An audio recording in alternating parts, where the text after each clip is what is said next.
हाँ बच्चों, ये कक्षा 11 के बच्चों का सॉल्यूशन है और ये पहला चैप्टर है आपका समुच्चय का 1.1। तो ये थ्योरेटिकल क्वेश्चन थे। इसमें पहले वाले में था कि निम्नलिखित में से कौन से समुच्चय प्रदर्शित करेंगे, कौन नहीं। तो जो भी चीज़ों की बात हो रही हो जिसमें संख्या काउंटेबल हो, जिसको हम गिन सकें या कोई क्राइटेरिया निश्चित हो, वो समुच्चय प्रदर्शित करेगा। और जहाँ पर संख्या निश्चित नहीं है या जिस संख्या को हम काउंट नहीं कर सकते हैं वो अपरिमित समुच्चय या समुच्चय व्यक्त नहीं करेगा। तो 3 तक ये क्वेश्चन है, मैंने सामने आंसर्स लिख दिए हैं। अब इसके बाद क्वेश्चन नंबर 4।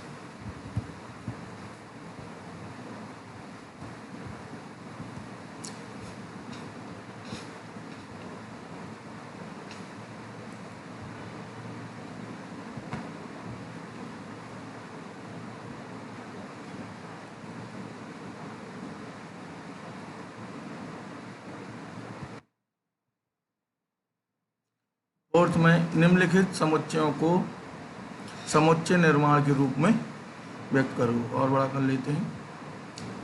इसमें हमें समुच्चय निर्माण में लिखना है। पहला है 3, 6, 9, 12। ये क्या है? चौथे का पहला। इसको हम लिखेंगे सेट बिल्डर फॉर्म में लिखना है। 3, 6, 9, 12 ये रोस्टर फॉर्म में दिए हैं। तो इसको हम लिखेंगे बराबर, और मान लेंगे कि ये वैल्यू x है और x कैसा है, x such that x equal to 3n। वो n यहाँ पे होगा आपका नेचुरल नंबर। वो n की वैल्यू हम लेंगे ग्रेटर देन इक्वल टू 1 और less than equal to 4। Equality भी रहेगी 1 से लेके 1, 2, 3, 4 तक यहाँ रखेंगे तो ये 3, 6, 9, 12 ये दे देगा। इसी तरह दूसरा है। दूसरे में अब मैं सीधा लिखता हूँ x such that x equal to 2 की पावर n, और n बिलोंग्स टू यहाँ भी नेचुरल नंबर रहेगा और n की वैल्यू रहेगी यहाँ n आपका रहेगा 1 से बड़ा और 5 से छोटा। इसी तरह सारे लिख लेंगे। तीसरा है ये 5 स्क्वायर 5 क्यूब है, तो थर्ड में आ जाएगा x such that x equal to 5 की पावर n, और n आपका 1 से बड़ा होगा और 4 से छोटा होगा। 2, 4, 6 सम संख्या है तो x इक्वल टू 2n, और जहाँ n equal to 1, 2, 3 dot dot लगा देंगे। आखिरी है 1, 4, 9। तो इसमें हम ले लेंगे x सच दैट x बराबर n स्क्वायर, जहाँ n बराबर 1, 2, 3 कहाँ तक 10 तक। 10 का स्क्वायर क्या होगा 100। ठीक है। अगला है निम्नलिखित के सभी अवयवों को सूचीबद्ध कीजिए। तो अब यहाँ पे आपको सेट बिल्डर में दिए हैं और यहाँ पे हमें इनकी वैल्यू लिखनी है। तो इसमें क्या होगा, x एक विषम प्राकृतिक संख्या है, 1, 3, 5, 7, 9 ये हो जाएगा। x एक पूर्णांक है। पूर्णांक कैसा लेना है, माइनस हाफ से बड़ा और 9/2 से छोटा। तो नंबर लाइन से देख सकते हैं माइनस हाफ, तो यहाँ क्या होगा 0, और इधर मान लीजिए 9/2। 9/2 मतलब 4.5, 4 के आगे होगा। तो अब हमें बीच के सारे अवयव लिखना है। तो पहला क्या आएगा 0, 0 से कहाँ तक ले लेंगे 4 तक। तो सेकंड वाले का हो जाएगा x इक्वल टू समुच्चय a के अंदर 0, 1, 2, 3, 4 इस तरह सब लिख सकते हैं। और दूसरे वाले में है, इसमें भी पूर्णांक ले लेंगे x स्क्वायर लेस देन 4। तो इसका मतलब है x square minus 4 less than equal to 0। इसके फैक्टर करेंगे तो x प्लस 2 x माइनस 2, -2 से 2 तक के सारे इंटीजर आ जाएंगे। तो क्या होंगे इसमें थर्ड में सी वाले में -2, -1, 0, 1, 2 जो इसको फॉलो करेंगे x स्क्वायर लेस देन 4 को। तो ये सारे क्वेश्चंस थ्योरेटिकल हैं, तो इन्हें आप करेंगे। मैं आगे बढ़ता हूँ।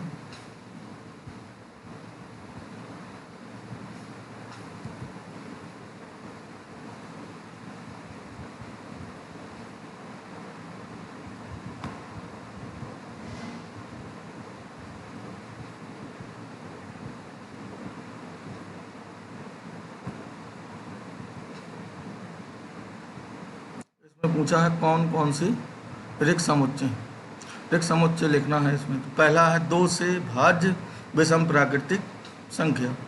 2 से भाज्य हो विषम प्राकृतिक हो, तो यहाँ पे हमें कोई ऐसी संख्या नहीं मिलेगी, तो ये क्या हो जाएगा, नल सेट। एक समुच्चय समअभाज्य संख्याओं का समुच्चय। तो समअभाज्य में सम हो और अभाज्य हो, तो इस तरह की कोई संख्या आपकी नहीं, नॉट नल सेट। और इसमें आपका हो जाएगा सम अभाज्य संख्याओं का समुच्चय। तो एक संख्या इसमें क्या मिल जाएगी, 2, और ये सम भी है और अभाज्य भी है। 2 एकमात्र सम अभाज्य संख्या होती है, तो यही आ जाएगी। तो ये नल सेट नहीं है, एक समुच्चय मिल जाएगा। x एक प्राकृतिक संख्या है जो 5 से छोटी है और 7 से बड़ी है। तो इस तरह हमें कोई संख्या नहीं मिलेगी जो 5 से छोटी हो और 7 से बड़ी हो और प्राकृतिक हो, क्योंकि नंबर लाइन पे आप बनाएंगे तो 7 से बड़े में ये मिलेगा, 5 से छोटे में ये मिलेगा। तो एक साथ कॉमन ऐसी संख्या नहीं होगी जो दोनों को सेटिस्फाई करे, तो ये भी नल सेट हो जाएगा। y किन्हीं 2 समांतर संख्याओं का ओवेनिष्ट बिंदु है। तो 2 संख्याओं का ओवेनिष्ट बिंदु y is a point common to any parallel line, से ये भी नल सेट हो जाएगा। दोनों समांतर संख्याओं में ओवेनिष्ट बिंदु नहीं मिलेंगे। परिमित अपरिमित वाला है अगला।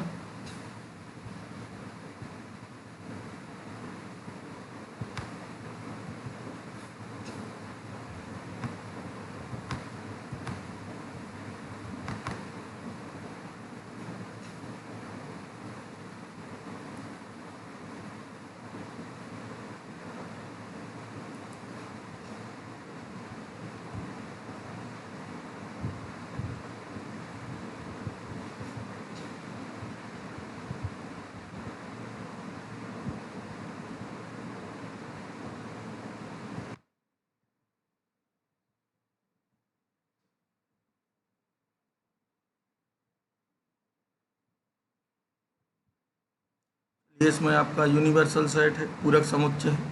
थोड़ा सा इनकी भी बात कर लें। 1.5 से ए डैश है, ए डैश का मतलब ए का पूरक, ये बराबर होगा u माइनस ए। यू में से किसके हटा देंगे, ए के, और बचेंगे किसके, u के। u माइनस ए की वैल्यू इधर u में से ये ए के सब्ट्रैक्ट हो जाएंगे, तो 1 2 3 4 हट जाएगा।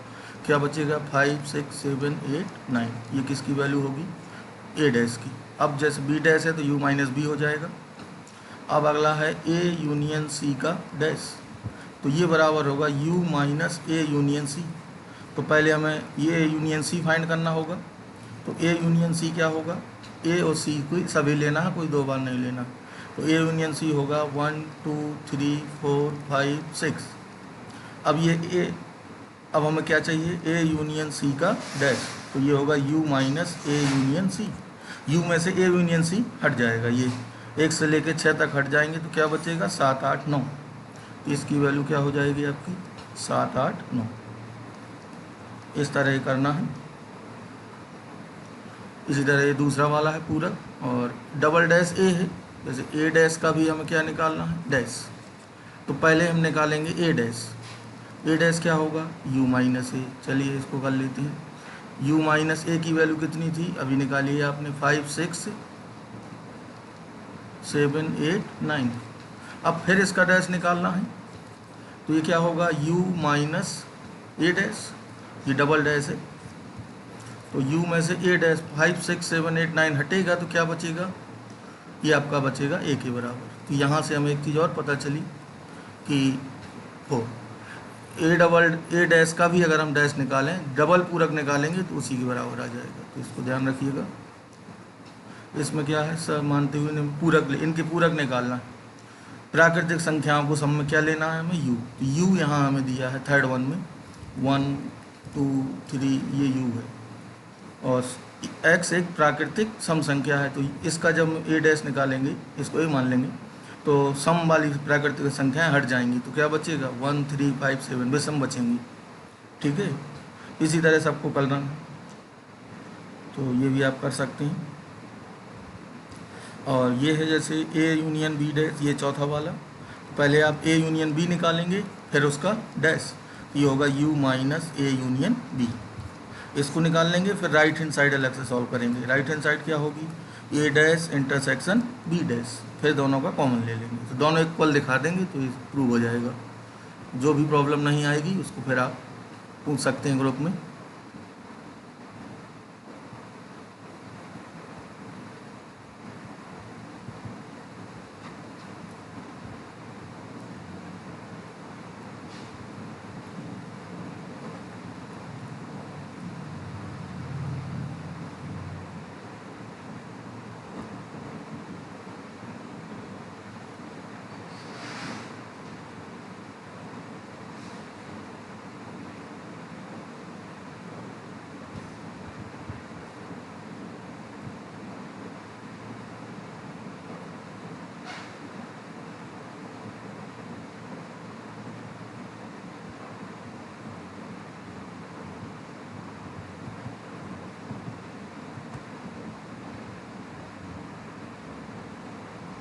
इसका थर्ड वन देखना चाहेंगे।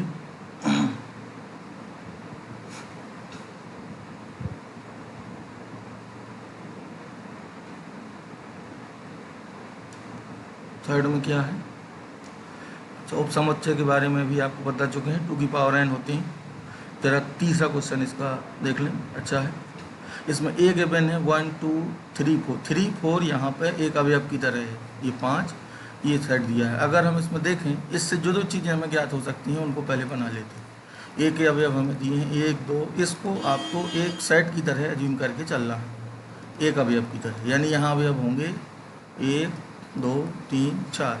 तो उपसमुच्चय अगर इसके बनाएं तो उपसमुच्चय होंगे 2 की पावर 4, यानी कितना 16। इसके 16 उपसमुच्चय होंगे। अब हमें ये ध्यान देना है, इन चिन्हों के बारे में पूछा है, तो ये जो चिन्ह आता है हमेशा ये बिलोंग्स टू का, तो ये अवयव यानी अवयव बिलोंग्स टू होगा किससे, एक समुच्चय से।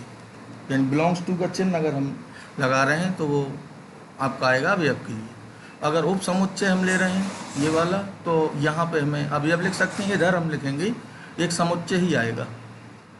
यानी समुच्चय ही उप समुच्चय होता है किसी का।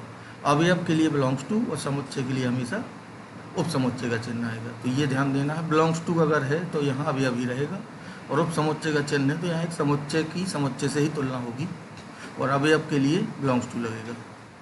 तो इसमें पहला वाला है 3,4, ये पूरा देखा जाए तो ये क्या है, ये अवयव है इसका, ये जरूर लगा है लेकिन ये अवयव की तरह ट्रीट हो रहा है, और अवयव इससे उप समुच्चय नहीं होगा, बिलोंग्स टू होगा, तो ये गलत है। यहाँ बिलोंग्स टू होता है तो सही होता है। 3,4 बिलोंग्स टू है, ये ठीक है, क्योंकि 3,4 अवयव है, ए से संबंधित है, ये तो बिल्कुल सही है।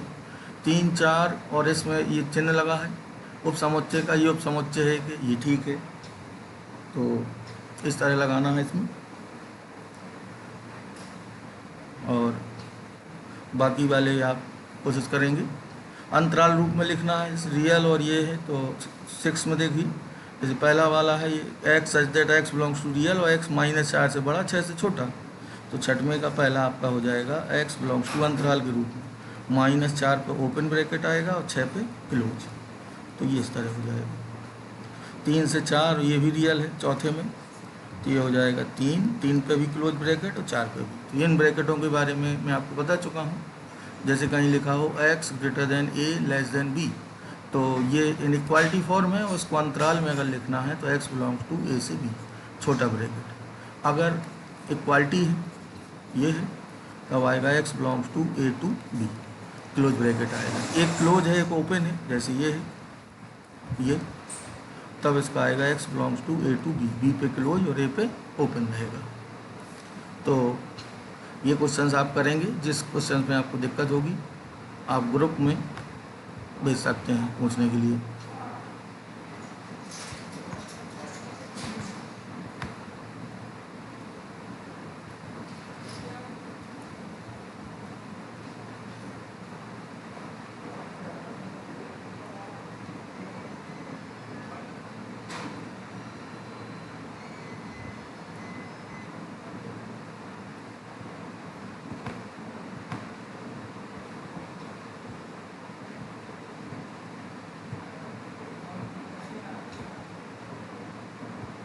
बाकी आते हैं 2.1 का पहला है, इसमें ये दो क्रमित युग्म बराबर दिए हैं। अगर क्रमित युग्म बराबर है, जैसे x, y बराबर दिया है मान लीजिए a, b के, तो इनके बराबर होने का मतलब है कि पहले पहले और दूसरे दूसरे अवयव बराबर होंगे, यानी x बराबर a होगा और y बराबर b होगा।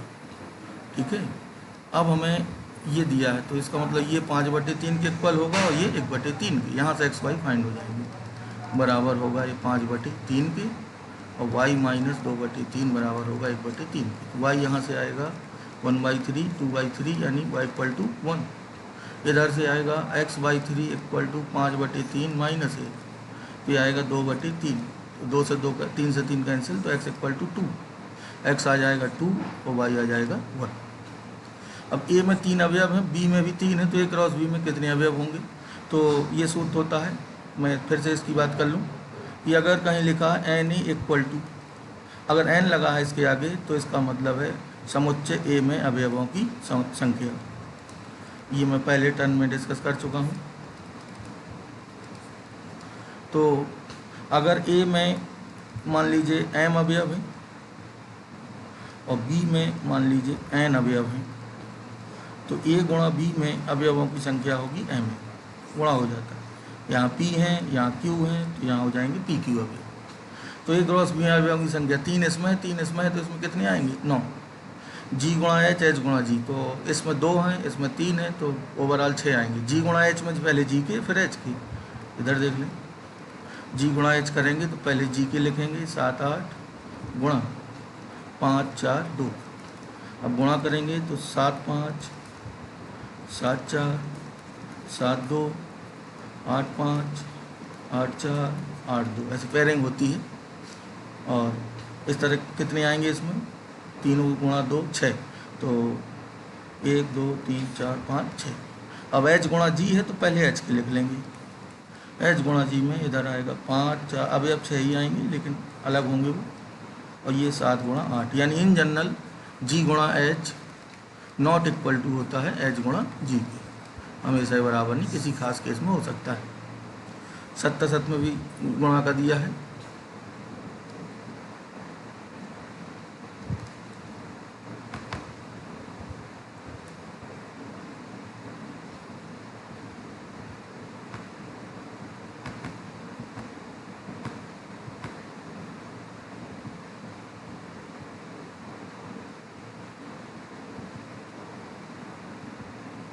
इसका फिफ्थ देख लें, फिफ्थ में क्या है?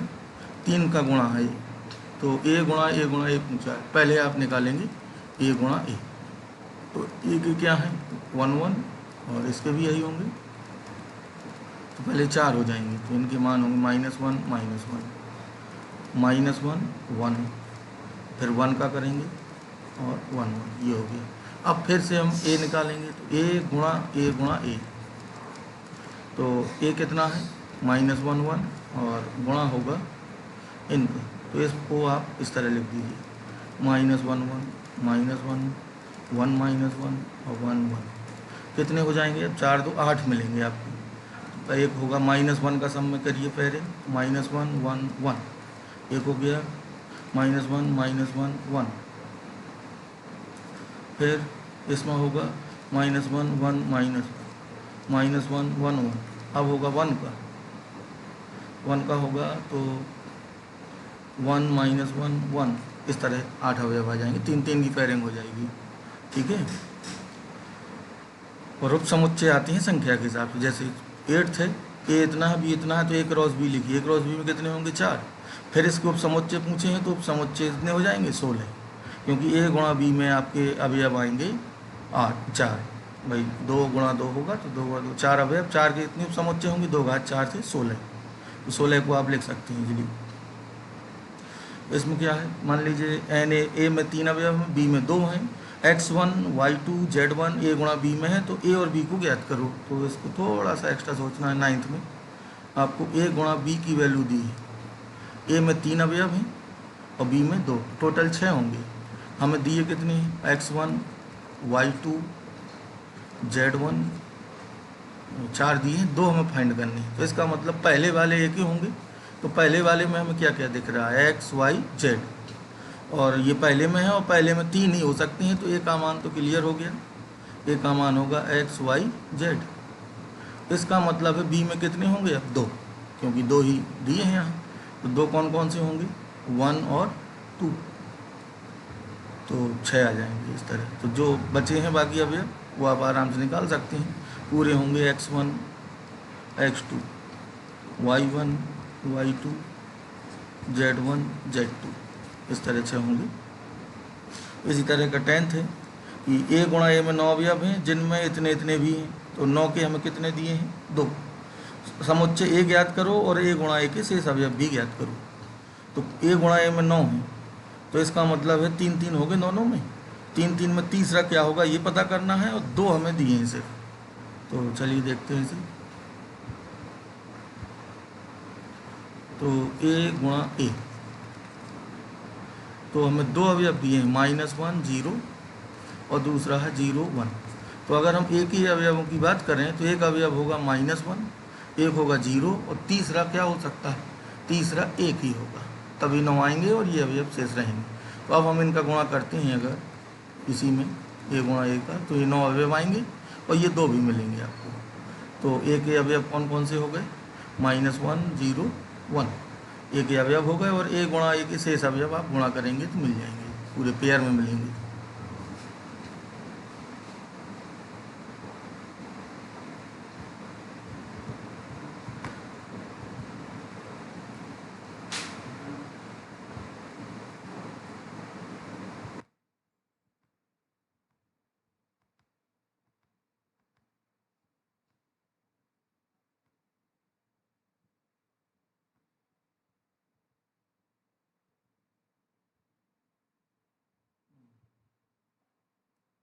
अब आते हैं फलन वाले चैप्टर पे। मैं भी आपको हिंट दे रहा हूँ, इसमें हमें फलन बताना है, कौन सा फलन संबंध है। तो आपको मैंने बताया होगा कि जब क्रमित युग में दिया हो ऑर्डर्ड पेयर में, तो जो पहले वाले अवयव हैं वो सेम नहीं होना चाहिए। अगर पहले का मतलब 2 5, ये पहले नंबर पर जो दिया, अगर ये सेम नहीं है तो फलन होगा, अन्यथा संबंध फलन नहीं होगा। पहले में क्या है, 2 1, यहाँ समान हो सकता है दूसरा बार 2 5 8 11 14 17, तो ये फलन है। और परसर निकालना है तो परसल होते हैं दूसरे वाले अवयव, इसमें परसर क्या होगा आपका 1 होगा। 2 1 4 2 6 3 8 4 10 5 12 2 14 7, इसमें 2 है 4 है 6 8 10 12, तो ये भी फलन होगा। और इसमें परास होगा 1 2 3 4 5 6 7, दो दूसरे अवयव, ये आपका फलन नहीं होगा क्योंकि 1 और 1 ये रिपीट हो गया है, पहले वाले अवयव 2 जगह हैं, तो ये बिल्कुल फलन नहीं होगा, ये 2 फलन होंगे, तीसरा फलन नहीं होगा। दूसरा क्वेश्चन, इनके प्रांत और परसर, प्रांत का मतलब होता है डोमेन, यानी x के वो मान जहाँ फलन परिभाषित है, सभी मानों का समुच्चय, x के वह सभी मान जहाँ फलन परिभाषित है। तो माइनस मॉड x है, तो माइनस मॉड x हर x पर परिभाषित होगा, एक घात का फलन है, मॉड लिया गया है, तो इसका डोमेन क्या होगा r, r का मतलब सभी वास्तविक संख्या। और परसर के लिए हमें इसका ग्राफ मालूम होना चाहिए, अभी ग्राफ आपको डिटेल में बताने होंगे। ये मॉड x होता है इस तरह, और माइनस मॉड x की पूरी इमेज आती है ये, तो ये r पर डिफाइन है, लेकिन इसकी रेंज होगी -अनंत से 0, ये रेंज होती है।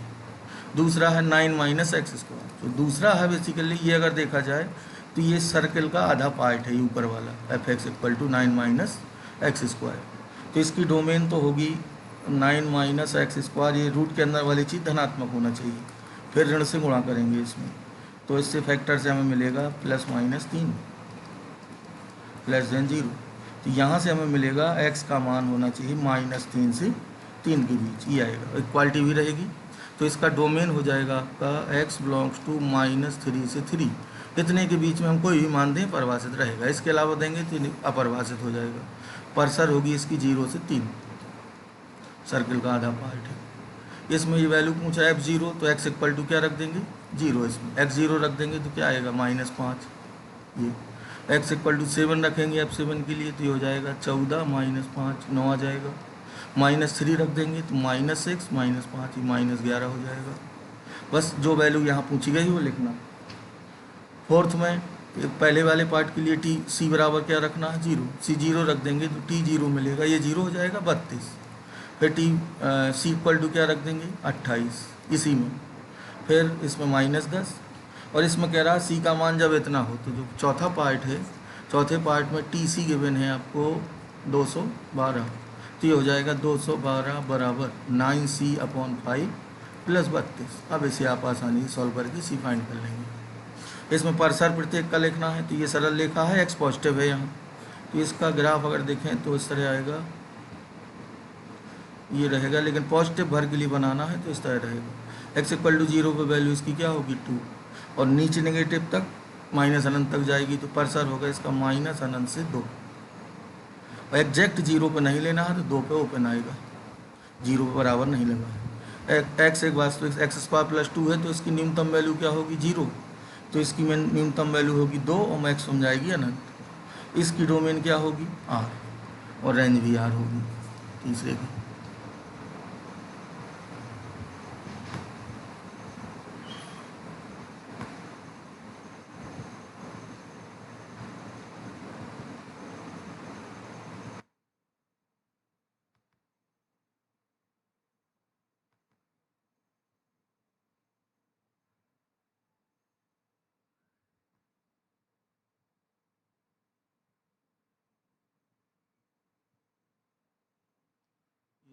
विविध प्रश्नावली है, इसमें कह रहा है संबंध f(x) द्वारा परिभाषित है, g(x) इतना है, क्यों f फलन है g नहीं है। f इसलिए फलन है क्योंकि 3 पर, देखिए फलन इस तरह दिया हो, तो जब एक x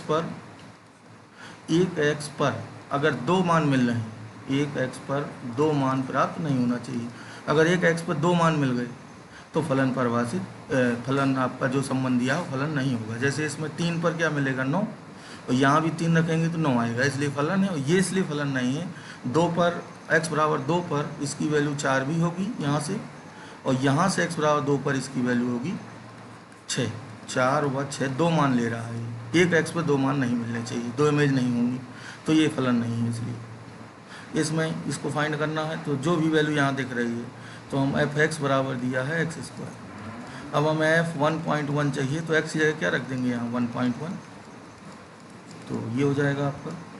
इसी तरह f1 कब मिलेगा, जब हम इसमें x = 1 रखेंगे, तो f1 कितना आएगा 1 का स्क्वायर यानी 1, ये 1 हो जाएगा, फिर इधर रख के कैलकुलेट कर लेंगे, ठीक है। और अगर परमेय बहुपद दिया है ये, इसका हमें प्रांत पूछा है, तो बटे वाला जो व्यंजक है, तो जो भी समीकरण है 0 नहीं होना चाहिए, बाकी डोमेन इसकी r होगी। तो हम क्या करेंगे, x² - 8x + 12, इसको सॉल्व करेंगे, जो भी x यहाँ से मिलेंगे वो डोमेन में से हट जाएंगे, बाकी सारी डोमेन हो जाएगी। इसको फैक्टर करके 6 और 2 8, 2 और 6 शायद आएंगे, x² - 6x - 2x + 12 फैक्टर कर देते हैं, तो x - 6 और -2, तो 2 और 6 हट जाएंगे, डोमेन होगी r - 2, 6, यानी r में से 2 6 हटा देंगे, बाकी सब डोमेन। इसका परसर क्या होगा, डोमेन क्या होगा इसका, ये > 0 होना चाहिए, तो x > 1, ये डोमेन होगी 1 से अनंत तक, और परसर होगी 0 से अनंत, मिनिमम वैल्यू इसकी 0 होगी। और इसी तरह इसमें इसकी डोमेन r होगी, हर जगह परिभाषित है, कहीं अनंत नहीं होगा रियल पे, और परसर होगा 0 से अनंत। आखिरी है छठवां, f(x) बराबर दिया है x² / 1 + x, इसका परसर पूछा है, तो हम x² से अंश/हर में डिवाइड कर रहे हैं इसको, तो ये आएगा। तो इसकी x² की मिनिमम और मैक्सिमम वैल्यू हमें लिखनी है, यहाँ दोबारा लिख देता हूँ, f(x) बराबर x² / x² + 1, तो x² से अंश/हर में भाग दे दीजिए। अब x² की मिनिमम वैल्यू 0 होती है, मैक्सिमम अनंत, तो बस इसी से निकल आएगा। जब 0 रखेंगे तो ये 1/0 अनंत होगा, अनंत में 1 जुड़ेगा तो अनंत ही आएगा, और 1/अनंत की टेंडिंग वैल्यू क्या होती है 0। अब जरा इसकी वैल्यू अनंत रखिए, तब ये 1 देगा, 1/अनंत + 1, ये 0 हो जाएगा, तो वैल्यू 1, यानी वैल्यू 0 और 1 के बीच ही रहेगी इसकी, और 0 पे आपका रहेगा ओपन और 1 पे रहेगा क्लोज, तो ये इसका परसर हो जाएगा। अब आप लगाएंगे, जो क्वेश्चन में समस्या होगी तो उसको आप पूछ सकते हैं।